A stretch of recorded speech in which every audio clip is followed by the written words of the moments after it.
উঠাইয়া ফেসবুকে পোস্ট করছে, আবার নিচে দিয়া লেখছে, প্রিয় বন্ধুগণ, উনি তোমরার বাবি। নাউজুবিল্লাহ বলবেন না?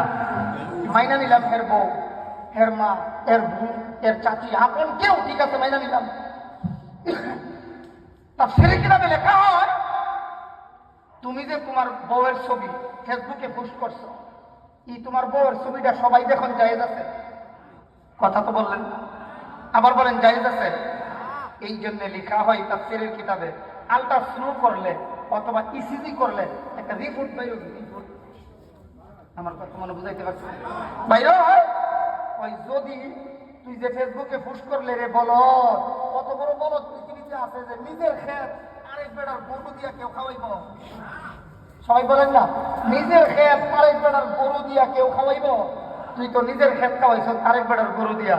তুই যে তোর বউর ছবি ফেসবুকে পোস্ট করলে, এইটা যত যুবকেরা দেখছে, এরা যে কি লুপ করছে আর লালসা করছে, হ্যাঁ বেটা কথা বলো না, এরা যে কি লুপ আর লালসা করছে। যদি অন্তরের কোন রিপোর্ট বাইর করার পদ্ধতি থাকতো, তাইলে তুই দেখতে কত কবিরা গুণা যে হইছে। দুনিয়াতে তো কলবের এই রিপোর্ট বাইর করার কোন পদ্ধতি, তবে হাসরের মাঠে আল্লাহ তাআলা এই রিপোর্ট বাইর করে দেব। তুমি তখন বুঝবা এই অপকর্মের দ্বারা কত কবিরা গুনাহ তোমার হয়েছে। এই জন্য আল্লাহ যেন এই জাতীয় কাজ থেকে আমরা যুব সমাজকে হেফাজত করে। সবাই বলেন আমিন।